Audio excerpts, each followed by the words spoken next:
bandido é tatuagem no peito, peito, peito, peito, peito, peito.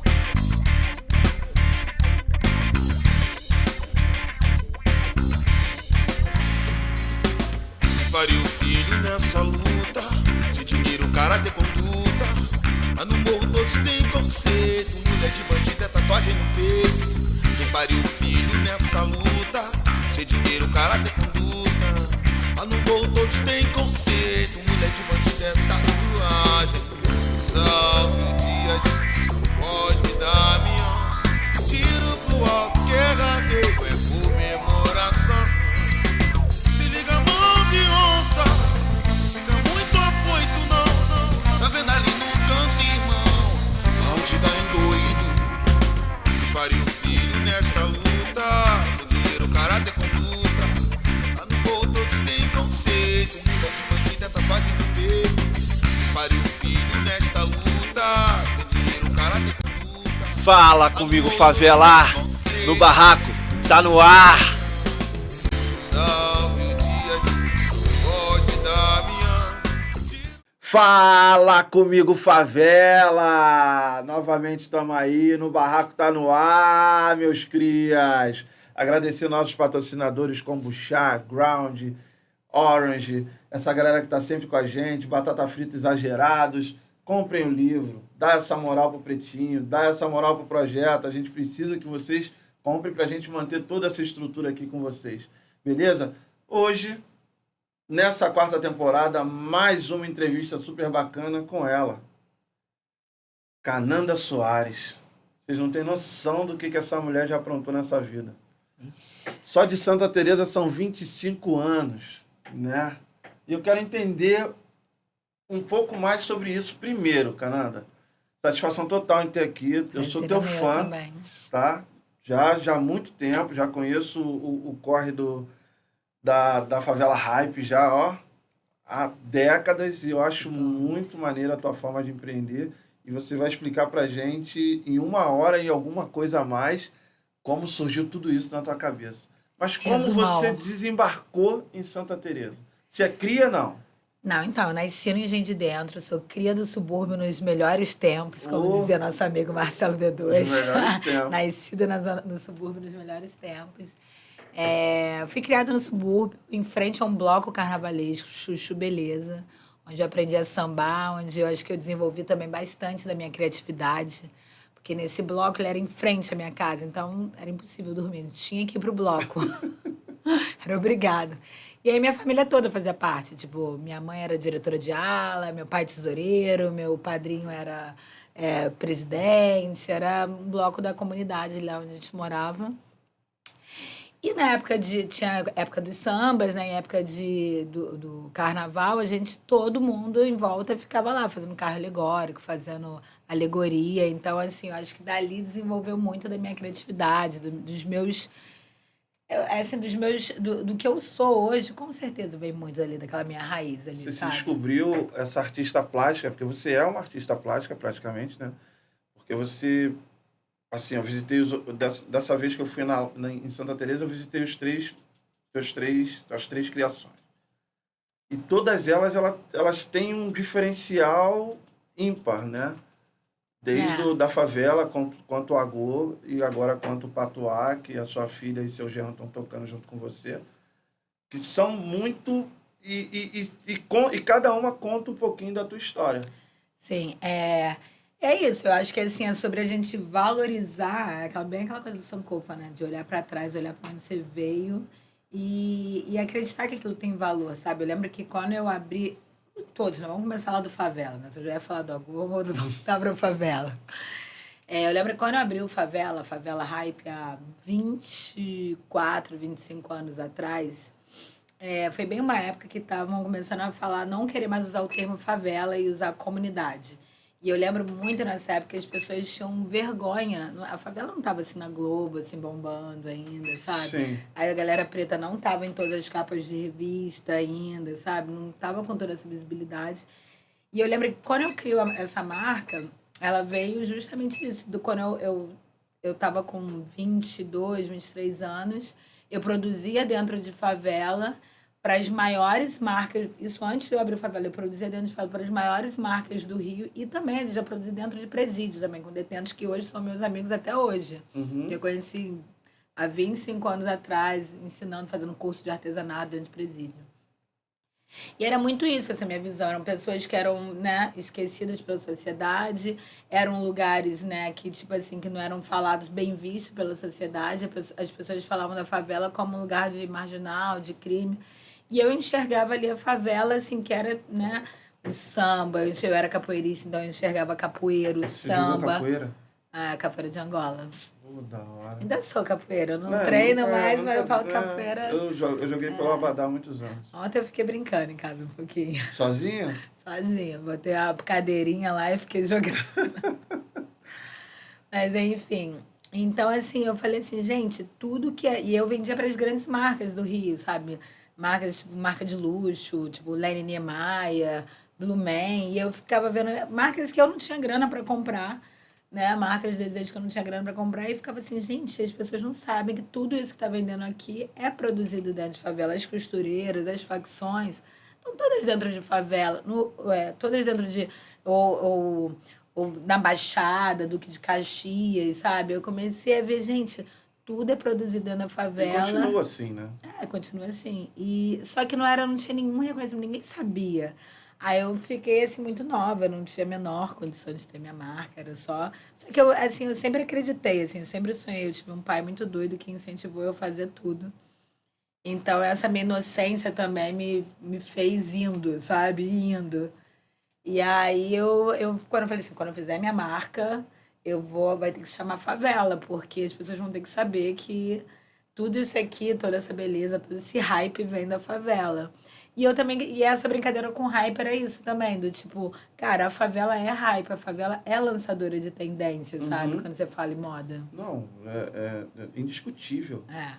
A Kenya Hoje só isso vendeu também- por conta da favela, cara. Hoje isso tá bem mais, assim, as pessoas estão dando mais atenção para isso, né? Descobriram a favela, né? Redescobriram, Eu falo diria. sempre isso com uma galera que eu conheci a Redley muito novo, né? Por exemplo, uma das maiores marcas só que a Redley estourou no subúrbio, cara. Aham. Madureira. A fila de Madureira do... Eu lembro Né? muito dessa A galera ia fila. lá pra comprar A uma fila de Kenner, Natal cara. da Headley de Era absurda, Madureira. cara. No Eles Arte começaram Shopping dentro do Madureira. shopping, depois passaram para fora do shopping, a filha ia lá na rua na rua da linha do trem, cara, para Isso. comprar um chinelo. Então, assim, realmente o subúrbio ele dita a moda. A favela ela dita a Total. moda. Então, e aí, isso se mostrou muito nessa coisa. Assim, quando eu fiz a minha primeira marca, que é a Favela Hype, que está aí há 25 anos, eu quis trazer isso, né? Quis mostrar esse valor da favela. E no agora também tem muito disso, que é sobre isso. Um momento eu estava em casa com um amigo fazendo uma comida, ele fez um chinchim de galinha, eu falei, gente... Que delícia, que prato, né, sofisticado, né, porque camarão seco, triturado faz um tempero, aí daqui a pouco castanha, amendoim, aí pega Não, eu falei, gente, isso é muito sofisticado, esse prato é um prato muito elaborado, que é um prato de comida afro-brasileira, é um prato de terreiro, que as pessoas não conhecem, não comiam. Acho que agora eu pergunto mais, as pessoas conhecem mais, mas... Eu lembro que eu pensava assim, meus amigos, cara, ninguém sabe o que é um chinchim de galinha. Eu pensei, essas comidas estão sofrendo apagamento. Essa gastronomia sofre um apagamento. Quando você vai falar em escola de gastronomia, eu espero e eu acredito que isso também já esteja sendo visto dentro das escolas de gastronomia, dentro da academia. Mas quando você fala em gastronomia, você falava isso da culinária francesa, culinária italiana, mediterrânea. Ninguém falava isso da culinária afro-brasileira, a nossa gastronomia ou gastronomia africana. Então, eu acho que o Agô, ele também traz essa representatividade, né? E aí, quando você fala assim, essa coisa do designer e tal, quanto artista, é meio isso também, né? Acho que veio isso lá de trás do subúrbio, eu venho trazendo as minhas referências de infância e dando valor a elas. E eu acho que isso tem uma memória afetiva, né? Que encanta as Com pessoas certeza. também, né? Que Com toca as certeza. pessoas. Eu fui no Agô esses dias querendo te ver, né? Querendo que você estivesse lá, porque eu acho muito legal quando o empreendedor está na casa e tem aquele tempinho, que seja meia hora, 40 minutos para estar ali trocando ideia com a galera. Eu curto essa aproximação com o público. Aham. Eu acho muito legal. Mas a tua veia empreendedora já vem desde criança, né? Porque Assim. aqui diz que você vendia sacolé de manga no quintal de casa. Esse nome. Então, eu morava numa casa no subúrbio com um quintal. Tinha uma mangueira e aí caía as mangas lá e eu já catava as mangas, fazia sacolé. Sempre fiz. Aí depois, novinha também, vendia um tempão. Todo mundo da casa era obrigado a vender sacolé, porque era o dia inteiro. Moça! Então, minha mãe, meu pai, todo mundo era obrigado a vender sacolé. Mas depois eu também nova. Acho que meu primeiro trabalho eu fiz uma feira da Providência, Rio Centro. Aí já saquei que a galera lá vendia, que era caro, que não tinha onde comer perto. Aí trabalhei mais 2 vezes nesse freela.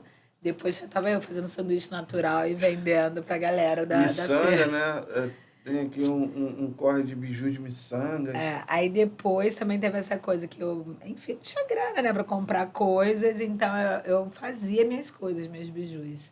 Então quando tava rolando uma moda de miçanga, eu comecei a fazer miçanga e tiara, pulseira, meus colares. E até inspirados na tribo, nos Maçais, né? Uhum. E eram lindos. Aí comecei a vender na escola. Essa coisa que era um hobby de escola, daqui a pouco foi crescendo e virou uma produção. Meu pai, minha família inteira, minha irmã, que era arquiteta formada, veio trabalhar comigo e a gente exportou colar de miçanga, briga Cara, de que miçanga. irado. Comprei minha primeira casa com 23 anos, Vendendo através de colares de produção de miçanga. miçanga. E a sua primeira casa já foi lá em Santa? Em Santa, já fui em Santa. Porque Santa eu descobri novinha também, na época de rolê de Lapa, Circo Voador, Hip Hop Rio, Zoeira. Aí ali pra Lapa, comecei a subir Santa Teresa, amei aquele lugar, que eu acho que Santa Teresa, ele faz uma conexão ali entre o morro e o asfalto, melhor que nenhum outro bairro, sabe? Você tá ali no, sei lá, Marcos Guimarães, você tá com a galera do morro que mora em volta, você tá com uma galera de artista. Então é um bairro que, assim, que eu me apaixonei já novinha. Muito acolhedor, né? Caramba. Muito. Eu gosto da arquitetura do bairro também, eu amo a arquitetura, acordar e sair por ali. É um bairro que oferece, tipo, floresta, oferece arquitetura, muito artista, boêmio. Enfim, é no centro. Tem gente que reclama, diz, ai meu Deus, Santa Teresa tem que ter carro. Mas eu acho, eu desço a pé pro centro, eu vou pra Zona Sul, chego rapidinho, eu vou pra Zona Norte, eu chego rapidinho. Eu adoro. Eu curto Santa também. A primeira vez que eu fui em Santa foi naquele cinema maravilhoso, que até Cine sofreu Santa. por algumas reformas, eu acho. Eu fui há muito tempo atrás, muitos anos atrás, vi um filme maravilhoso também. Dali nós sentamos, tomamos uma cerveja ali. É um lugar muito acolhedor, né? Sim. Cine Santa. É um lugar muito, muito acolhedor. E vi um filme e lá é legal que passavam filmes que não passavam nos cinemas normais, né? O filme lá tem uma curadoria assim, de cinema arte bem interessante. Muito, muito Meus maneiro. amigos, Adil e Fernanda. Muito maneiro. Você chega em Santa com 23, 23 anos. compra sua casinha e continua trabalhando com miçanga, mas daí, quando te desperta a ideia de, pô, agora eu consigo transformar as miçangas em roupa, porque a favela ela já foi até pro exterior, né? Sim. Você fez correria fora do país com ela. Na verdade, eu exportei assim, algumas coisas. Então, começou, quando eu cheguei em Santa, com 23 anos, né, eu aluguei um apartamento num lugar chamado Vista Alegre, que é a parte mais alta de Santa. E aí, nesse apartamento, tinham várias lojinhas embaixo, assim, fechadas. Tinha um alemão que fazia lá tinha um restaurante. E aí, um desses sobe e desce, assim, um dia eu olhei para aquela lojinha, assim, falei, eu quero ver. Vi lá a plaquinha, liguei. E aí, pedi para ver. Era uma lojinha que era, assim, tinha um andar de rua, um mezaninozinho pequenininho e um subsolo. E eu também, assim, como eu sempre fui do upcycle, sempre fui do brechó, da reutilização, também já tive brechó. Eu gosto de fazer negócio. É uma mulher empreendedora. Nada. E aí eu peguei essa lojinha e aí eu já fazia alguma coisa, não fazia ainda muito roupa, eu tava começando a fazer roupa. Mas eu com esses meus acessórios, eu fazia às vezes mercado no Mix, umas feiras de moda que estavam começando na época. E comecei a conhecer vários novos estilistas, novos empreendedores, né? E aí eu abri essa loja, eu fiz tipo uma multimarca com novos empreendedores, tinha marca do Sul, marca de São Paulo, outras marcas do Rio. Então eu fazia uma curadoria, meio como a Patual hoje funciona só que nas artes, eu fazia uma curadoria das roupas. Tinha um andar de cima, na época estava começando essa coisa de cybercafé no Brasil, né? Então era super moderno. Então, o andar de cima eu tinha um cybercafé com uma mini galeria de arte. Essa onda meio patuá também já rolava, ali era meio mistura. Eu acho que o patuá é até uma coisa meio. Pegou a favela hype, dividiu e. É tudo, eu sinto que são negócios que conversam, né? De uma certa forma.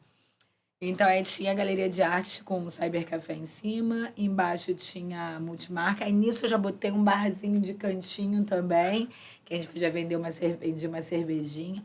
E aí eu já decorei o barzinho todo com um azulejo antigo, tipo de boteco de subúrbio, minhas referências que eu amo, né?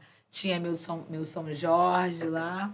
Aí tinha um subsolo que era brechó de época. Aí eu só vendia, eu garimpava, assim, tipo, no Meia. Então a loja era grande, né, cara? Ela não era tão grande, mas era Aconchegante. dividida, era aconchegante, era muito legal. E aí foi a primeira loja da Favela Hype há uns seus 24, 25 anos atrás.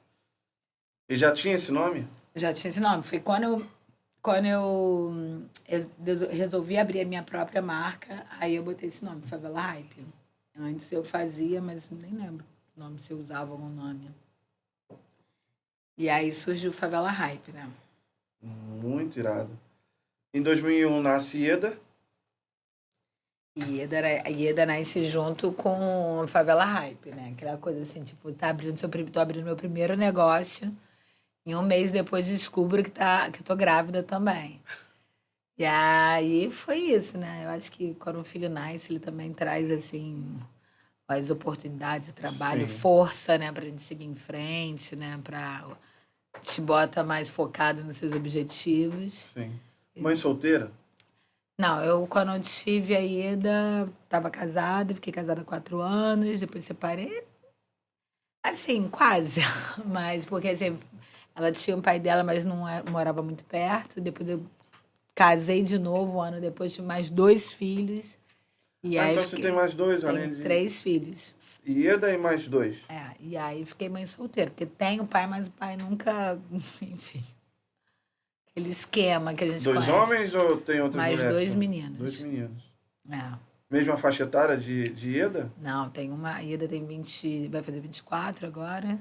O Benjamin de 17 e o Caetano de 14 anos. A galerinha já, todo mundo já... Eu fiz uma escadinha assim de 4, 5 anos de diferença. Dá um respiro. E a galera da arte também? Igual Ieda? Eu não sei, Benjamin, eu acho que ele é mais do esporte, eles são mais do físico, assim, sabe? Mais do esporte. Caetano tem 14, ainda não sei onde ele vai se encaixar. Estamos tentando descobrir ainda. Cara, esse trampo todo de 25 anos de favela, hype, e aí surge a oportunidade ou a necessidade de você empreender na culinária e principalmente na culinária africana, afrodescendente, de terreiros afrodescendentes. Você nos disse que teve praticamente uma revelação no almoço entre um amigo, mas daí a uma ideia, a concretizar tudo isso, a se criar, a levantar essa potencialidade toda e resgatar tudo isso em você e em quem está com você, é claro, né? Porque, como você mesma disse, existe um apagamento cultural muito grande entre nossas culturas, né? E aí você fala, não, é isso aqui, eu vou fazer e vambora, e vai ser aqui, nesse lugar, desse jeito, e vambora. Abriu a porta. Não foi tão simples assim. Não, eu sei. Eu quero que você diga pra nós, porque realmente não foi tão simples assim. Não, é um processo, né? Assim, eu acho que, assim, empreender, viver, né? Assim, é todo um processo, né? Como você falou, assim, tem esse recorte de mãe solteira,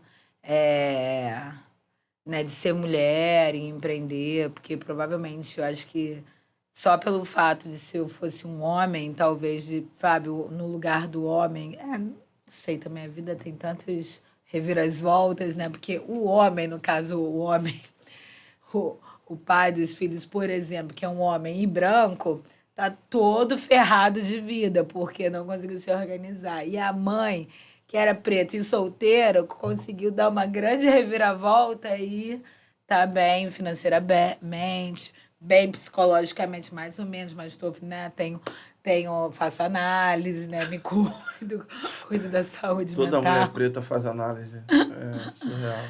Eu tenho que correr atrás, todo mundo. Correr na frente, né? Na frente, Vocês correm na frente. Então, na verdade, foi todo um grande processo, assim, essa coisa da minha criatividade, né, como a criatividade, ela se mostra, né, primeiro, eu tenho uma marca há 25 anos, ou seja, e desde criança eu nunca tive um emprego formal. Eu fiz freelancers, algumas bem lá no início, de vendedora, um mês no Natal, marca de roupa. Mas fora isso, eu sempre vivi do que eu inventei, sabe? Eu inventava uma coisa e falava, vou vender isso. Inventava outra coisa, já inventei bruxinha feita de retalho, já morei em Visconde de Mauá e fazia coisa de reciclagem, eu já inventei 1 milhão de coisas, assim, de produtos, de coisinhas, de objetos, enfim. Você sabe que isso é inspiração para um monte de mulher, né, cara? Que bom, assim, eu tenho algumas que eu amo muito, que de vez em quando me procuram e falam, assim, que tipo, olha, você me inspirou, hoje eu tô trabalhando fazendo isso, sabe? E isso me deixa muito feliz também. E assim, eu sempre vivi das coisas que eu inventei, de produtos. E aí, depois de anos inventando coisas para vender, eu comecei a descobrir que eu gostava de inventar negócios.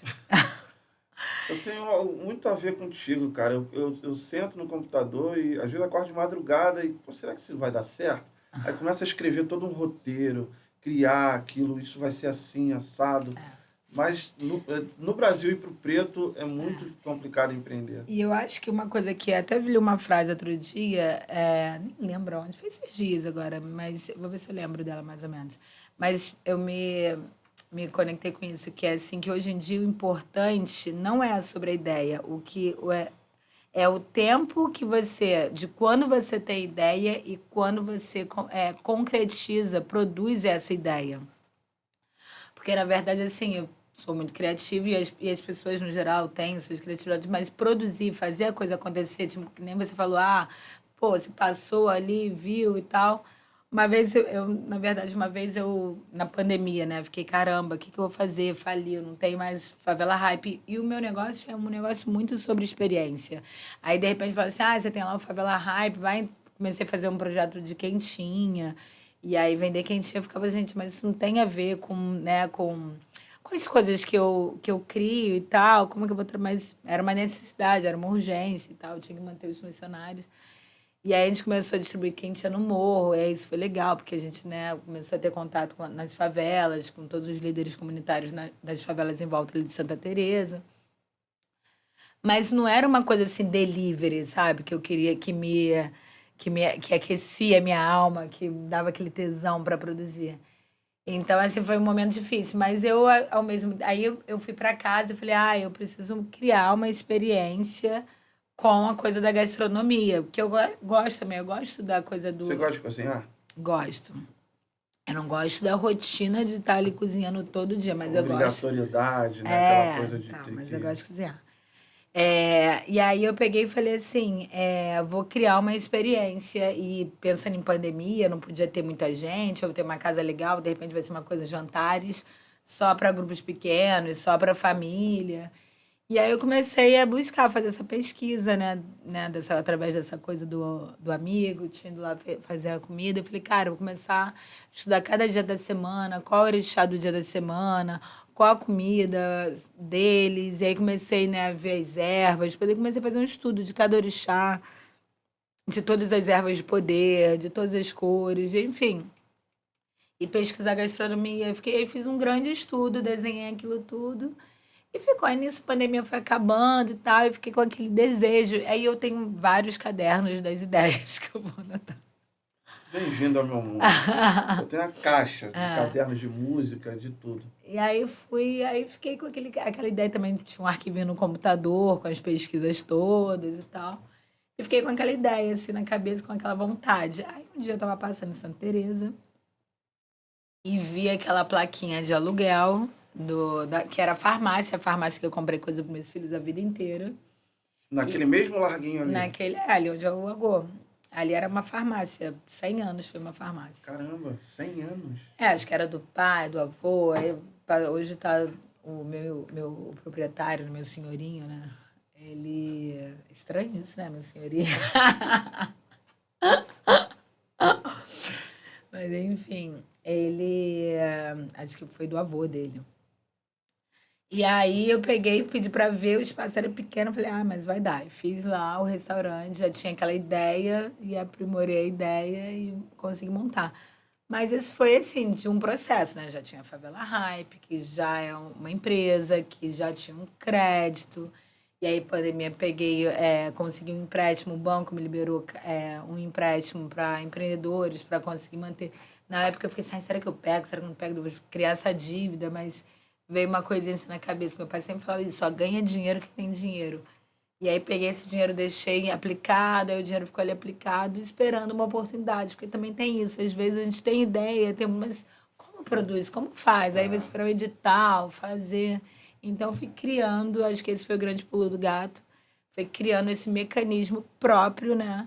Para conseguir na hora. Eu também não tinha dinheiro, assim, se não tivesse, sabe, eu pego essa oportunidade de estar tudo organizada com meus impostos, com a minha parte financeira, eu não teria conseguido pegar esse crédito. E aí consegui, através desse crédito, né, no banco, que eu consegui montar o Agô. E aí o negócio foi indo, né? E o Agô montado, o Agô fez sucesso. Logo que Viralizou, né, Nega? Viralizou. Muito rápido. Porque, se eu não me engano, foi a primeira casa que eu vi nas redes sociais que trazia essa temática e que trazia essa revolução cultural, revolução de sabores. Porque eu sentei lá, foi no sábado passado, não, sábado retrasado, nós estivemos lá. E eu leio o cardápio, e o cardápio realmente é um estudo muito aprofundado, uma mistura de coisas, né, que provavelmente você teve que experimentar diversas vezes para dar, isso aqui eu posso botar uma pitada, isso aqui eu posso colocar meia colher, isso aqui é um pouquinho mais. Então não é só, vamos abrir uma casa e copiar, um Ctrl-V, Ctrl-C e colocar lá que vai vender. Os drinks são todos muito diferentes do que tudo que eu já vi. Sabe, eu curti muito assim a experiência. Nós comemos uma moela. Eu adoro a moela com angu e tem a moela também com... E depois comemos alguma outra coisa. Não, tomamos uma cachaça, uma bebida lá. Não sei se é... Eu não lembro o nome, as meninas que pediram. Umas amigas nossas lá pediram. Cara, muito bom. Os drinks são muito bons também. Muito bom. Copinho desse tamanho, e se você continuar bebendo, tu não levanta. Deve ter sido a nossa batidinha, abriu nos trabalhos e tem... Abre caminho. É abriu isso? nos trabalhos. Abriu nos trabalhos? Acho de que maracujá, manjericão e gengibre. É essa aí mesmo. Jesus, Maria Judé. Se tu tomar 5 daquele negocinho ali, eu não levanto. Não, mas a gente tem uma coisa que a gente só trabalha com cachaça magnífica. A gente não usa velho barreiro, 51, nenhuma dessas cachaças. Essa cachaça que a gente trabalha é uma cachaça produzida aqui no estado do Rio E a família, que é a produtora dessa cachaça, é ali de Santa Teresa, nossos vizinhos. Então, assim, a gente tem uma cachaça com uma qualidade incrível. Ela saiu entre as 3 melhores cachaças do mundo há anos. Há anos que elas ganham esse prêmio. E, cara, você pode beber à vontade, que eu já tomei, eu não sou de beber. Porque eu tenho muita ressaca. Eu já tomei uma garrafa daquilo, beber no drink. No dia seguinte, você acorda zerado inteiro. É incrível. Cara, muito boa. Ela Muito só boa. deixa alegre, ela não dá dor de cabeça. Menos Isso é mal, verdade. né? Você pode ir pro Agô e beber. Isso é uma coisa que eu faço questão, porque eu falo isso também. Que os nossos drinks, eles são. Sabe essa coisa? Porque eu tinha um tio Miro, meu tio Miro, ele era nigeriano, casado com minha tia Morena, e eles eram muito macumbeiros. E aí, tio Miro, ele era. Nossa, ele era incrível. Ele era aquele malandro autêntico, sabe? Camisa de crochê listrada do Flamengo, calça com vinha, com sapato de couro. E aí, ele tinha aquela bicicletinha dele, Monark, botava um caixote de feira e é cheio de garrafada, que ele fazia várias garrafadas de catuaba, várias infusões, sabe? E aí, sabe, um monte de bebida que cura, sabe? E eu falo que as nossas bebidas quase curam, são todas feitas com ervas frescas, Sim. sabe? A gente compra, a gente faz essa produção semanalmente. Gengibre, manjericão, fava de aridã. Então, assim, aí eu ia pegar e botar um álcool que ia destruir a pessoa, é Não impossível. dá. Eu falo que... Não dá. eu acho que é uma responsabilidade também, gente. Eu falo que... Claro.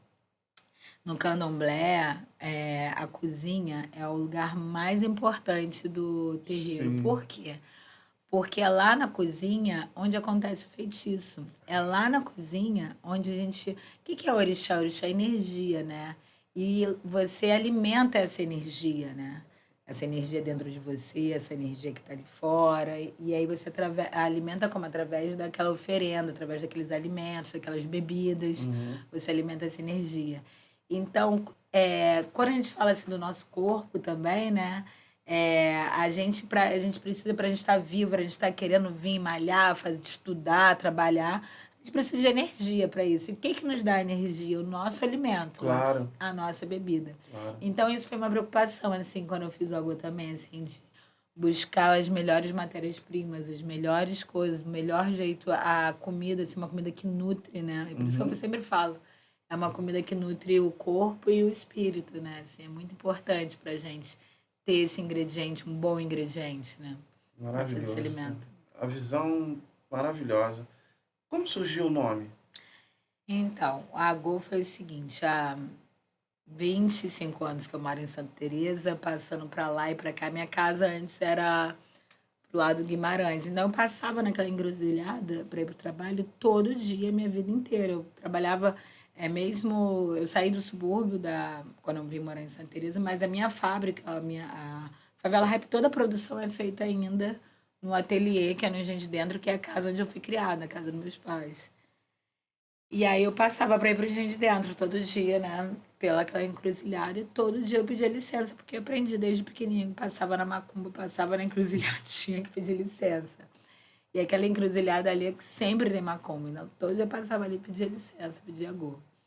E aí, quando eu vi a farmácia, né, com a plaquinha de alugo, que eu pedi para ver, cara, na mesma hora me veio assim, eu falei, cara, vou montar um bar, que é aquela coisa da criatividade de montar negócio, porque eu tinha uma loja de roupa. Eu olhei assim, o que eu vou fazer? Meu pai mesmo, o que você pegou esse espaço aí pra quê? Vai fazer o quê? Eu falei, aí eu olhei assim e falei assim, vou montar um bar, um restaurante, porque eu já tinha aquela ideia ali no meu caderninho, montar um restaurante, vai se chamar Agô. Bar da Encruza, porque ficava entre os encruzilhados. Agora a gente tomou a encruza de verdade. Muito maravilhoso, cara. Esse ano você tem um outro start. E o ano de 2025, né? E convida seu genro e sua filha para estarem à frente, junto com você, de um outro projeto chamado Patuá. Loja Patuá. Que é uma loja de artesanatos e também tem um lugarzinho onde tem uma cafeteria, onde tem um livro, que nós estamos lá, tá? Nós estamos lá na Patuá, vendendo nosso livro, tá? Muito legal, lá da curadoria lá da Elô, né? Elô maravilhosa. Esperamos você aqui, tá, Elô? Gostaríamos muito da sua presença uma hora.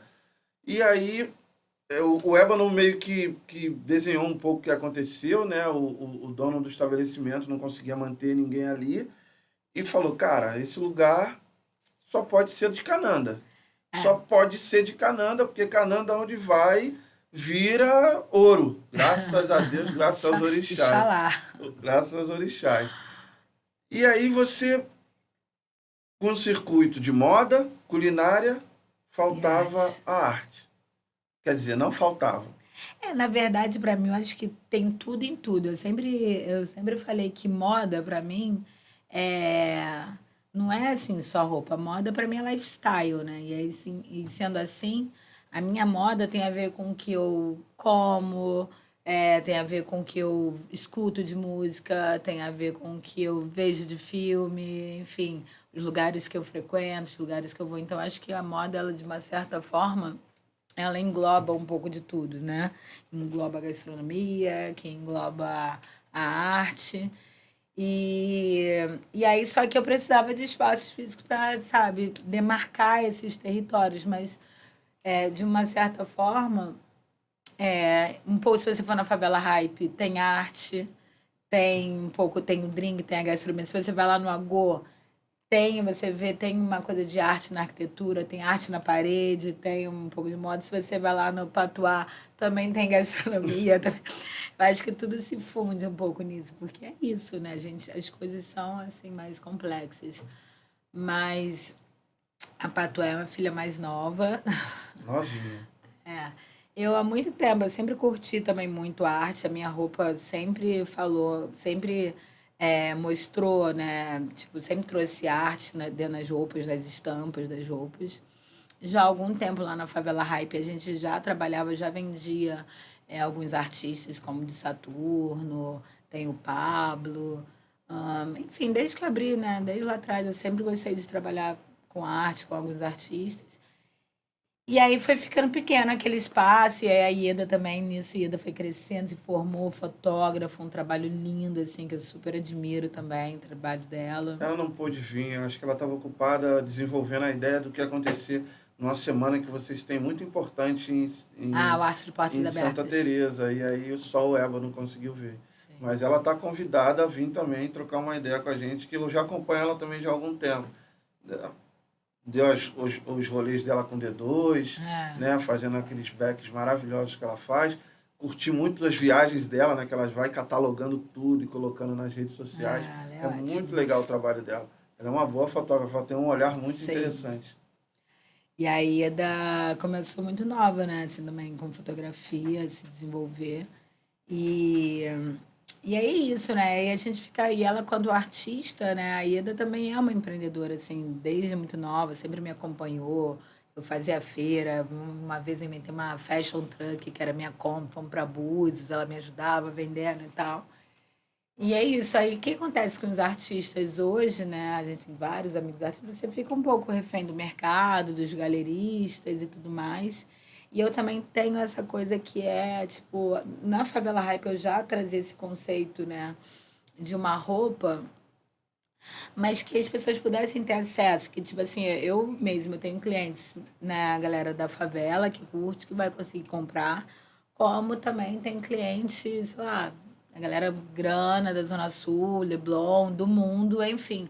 É uma marca global, mas eu sempre quis que que a minha marca tivesse um preço que desse acesso às pessoas e não tirar acesso. Sim. Quando abriu a Go, a mesma coisa. Cara, eu quero fazer um restaurante preto, mas eu quero fazer um restaurante para que as pessoas tenham acesso, sabe? Que dá para a pessoa ir comprar. A gente faz o happy hour todo de quarta a sexta, com dose dupla dos drinks, sai metade do preço das 17 até as 20 horas, ou seja, a gente cria mecanismo para dar acesso a todas as pessoas, né? Para não ser um lugar de exclusão, mas de inclusão, né? Sim. Então, aí a Favela Hype já tinha esse conceito. Depois a gente abre a Patuá e eu falo que também vindo nessa coisa, da Ida com trabalho, super lindo, já fotógrafa, fazendo já as feiras de artes. E, assim, né, fica aquela coisa da arte, assim, numa coisa, assim, sabe? Impossível, caríssima, que nem todo mundo tem acesso. E aí eu sempre ficava assim, cara, vamos conversar, vamos fazer print, vamos conversar com artistas, pô, faz print, que a gente pode viajar, levar para vender para os amigos, porque, poxa, chato, nossos amigos, nem os nossos amigos às vezes podem consumir a nossa arte, né? Então, aí veio, eu sempre tinha esse conceito de, né, transformar a arte de uma forma mais acessível. E aí o dono lá do Favela Hype, né, ele tinha essas 2 lojas. Essa outra loja também há anos que ficava rodando gente, nada funcionava. Porque também tem isso, as pessoas ficam com medo, assim, você vai alugar e vai investir tudo isso. Gente, você tem que investir, negócio é número, sabe? E não é. E aí você, para investir, fazer o negócio, a gente também, eu já tenho essa expertise, que também não foi de agora, vem de um tempo, né? Já estou há 25 anos com o negócio, com loja, e entender que, cara, eu preciso investir X para aquilo com o tempo. Não vai ser de um dia que eu vou ter em um ano, às vezes eu vou retornar meu dinheiro, mas em 1 ano e meio, mas é um negócio para ficar 4, 5 anos e ter esse retorno. E aí eu pego, o dono pega, aparece lá e fala assim, ó, tô querendo alugar, já tem outras pessoas interessadas, tem um francês, tem não sei quem, mas se você quiser alugar, eu quero alugar para você, que eu sei que você vai fazer esse negócio. Dessa época, sei lá, 20 anos o negócio era um prejuízo atrás do outro. E aí fui lá, peguei o espaço, investi uma grana, né, de reforma, porque era uma... Eu acompanhei a reforma. O grande problema daquela loja não era que, às vezes, o empreendedor... Era um problema de arquitetura. Como ela era feita, ela era muito ruim, não convidava as pessoas a entrar. Então, a gente fez uma super reforma. Eu vi a reforma. Vocês derrubaram uma lata do chão vermelho, tiveram que limpar na frente. O negócio que era para acabar às 6 horas, foi até 8 horas da noite. 8, meia-noite, para limpar as pedrinhas, né? Eu lembro desse rolê. Mas aí a gente... essa loja me deu o maior orgulho também, porque assim, eu tô com a Favela Hype ali do lado há uns 15 anos. E há 15 anos eu vejo um monte de negócio abrir e fechar. E os negócios, quando estavam abertos, assim, as pessoas passavam, porque tem movimento no bairro, passavam, mas não tinham tesão de entrar. E agora, como a gente, né, eu estava ali há 15 anos, eu olhei aquilo, pensei naquele projeto e me dá um orgulho disso, que eu fico ali, fico numa alegria vendo as pessoas. As pessoas passam e entram, ninguém passa por ali sem entrar. Atacou em arquitetura, né, nega? Ele saiu de um patamar, já foi para um outro patamar de arquitetura. E não é mole, né, cara? Se mexer num formato de uma loja e como transformar isso aqui num lugar convidativo. O dia que eu fui lá, eu fiquei meia hora lá, entupido de gente. Entupido de gente. Todo mundo que passa entra. As pessoas não entravam, não. Entupido de gente. E acho que também é a questão da energia, né, Canada? É o que você leva não só para vender, mas para doar. Quando você recebe as pessoas, a galera lá, os que trampa lá, né? Todo mundo com um sorriso no rosto, recebendo, trabalhando com maior satisfação, os colaboradores. Sabe? Te convidam a entender o que tem ali. Conhecem o que está sendo vendido. Explicam para as pessoas o que é cada coisa. E isso é muito difícil em algum comércio. Às vezes você chega no comércio, numa sapataria, eu queria ver um tênis tal. Tal. O cara vai lá, pega a caixa tal, bota lá no chão, fica te olhando, não te apresenta outras possibilidades, não te apresenta do que é feito o material, não estuda o que está vendendo. E eu sou vendedor, eu fico camelô em Madureira, eu sou vendedor desde 14 anos de idade. Então eu não consigo, por isso que talvez eu estava até conversando na outra entrevista com o brother meu, eu não consigo usar muita tecnologia por conta disso. Porque eu acho que eu parto da pior de que a venda é olho no olho.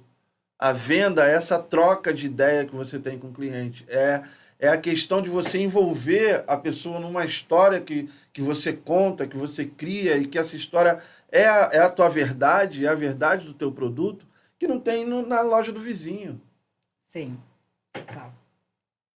Eu acho que é um diferencial isso. E eu vi isso na Patuá. As meninas da favela também me receberam, compramos uma bonequinha pretinha lá, super bonitinha para minha neta.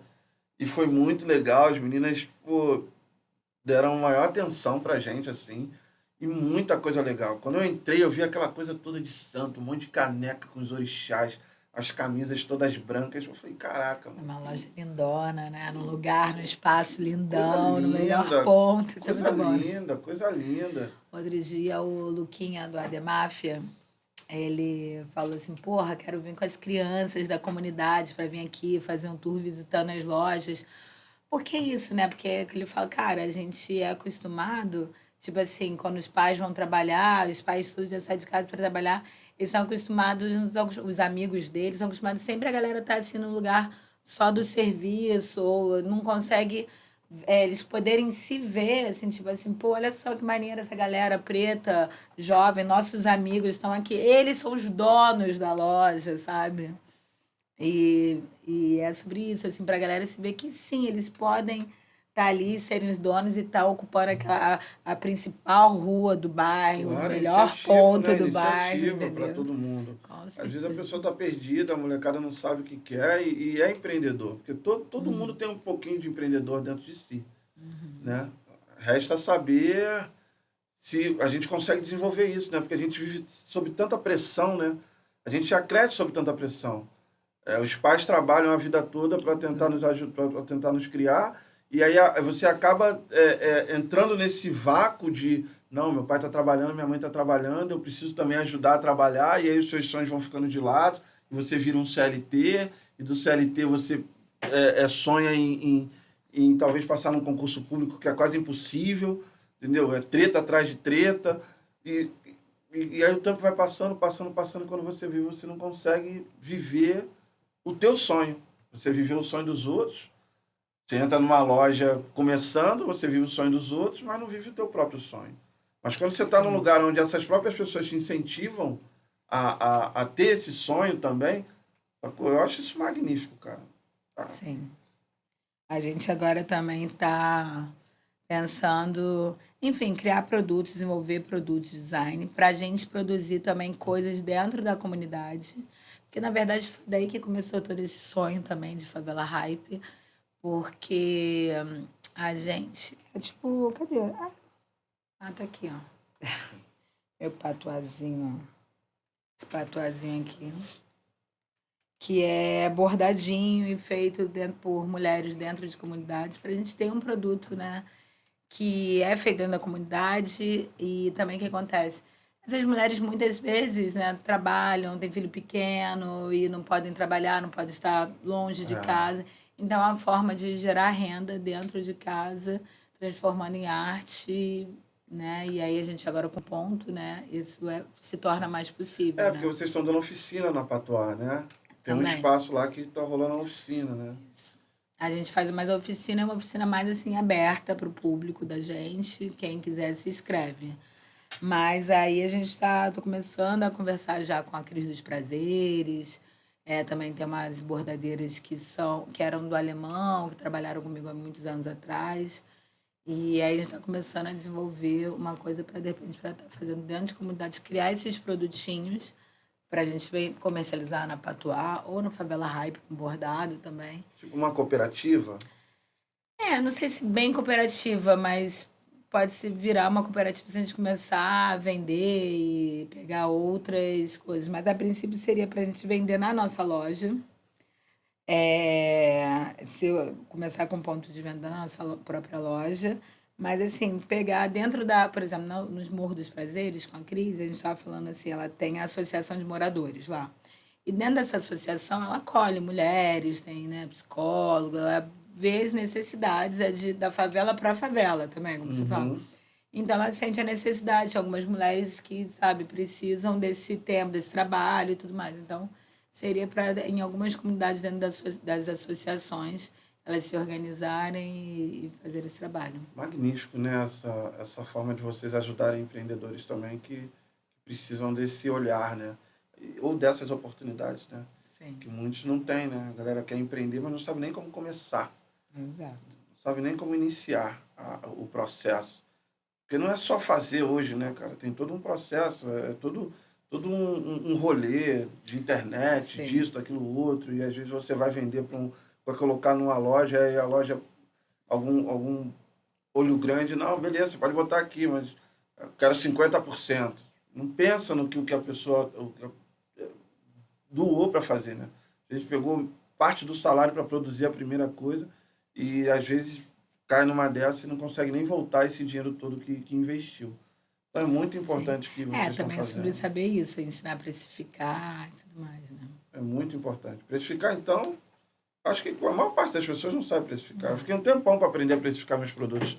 Hoje a gente tem a Chancole, né, Brasil, eu tenho minha própria marca de roupa, já trabalho com isso há algum tempo, né?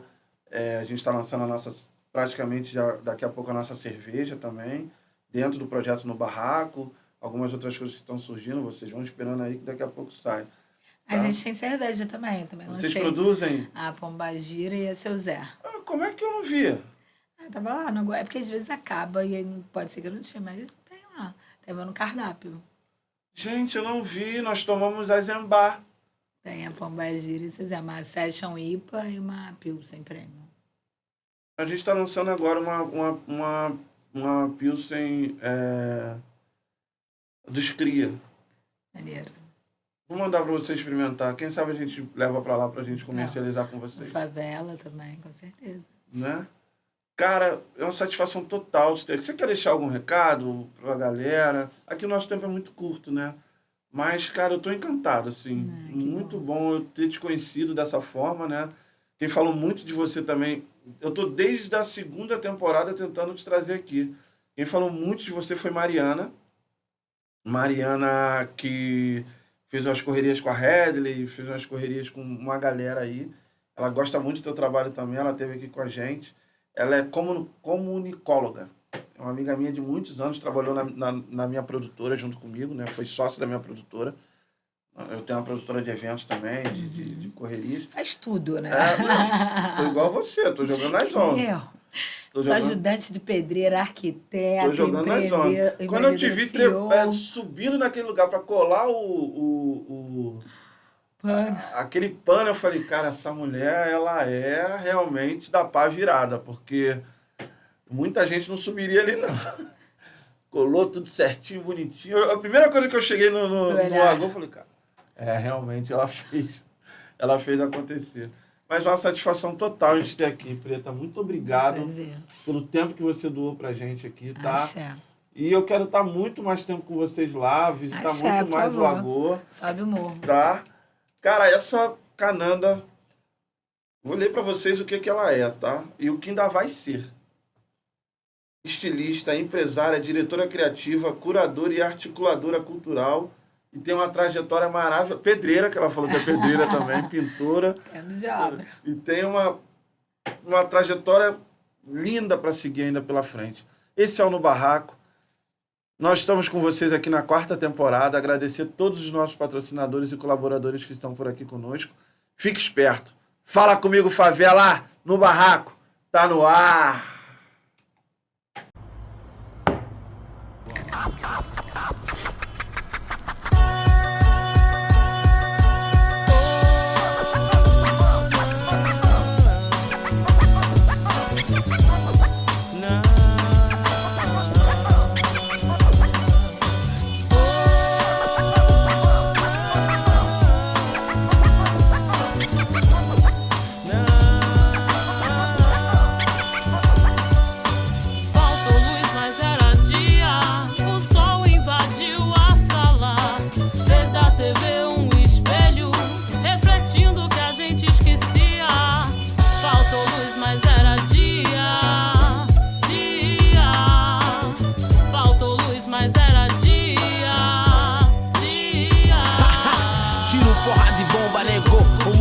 É o asfalto, clima de revolução. Só mais um corpo velado, décadas já se passaram e o pique é a mesma região. É só mais sangue, barato, merchan pra televisão. Desgraça vem de jornal, só combustível pro mal. Já não importa se é preto, branquinho, índios. Essa mistura de raças é só a merda que deu nesse meu solo de guerras que um dia alguém prometeu. Aonde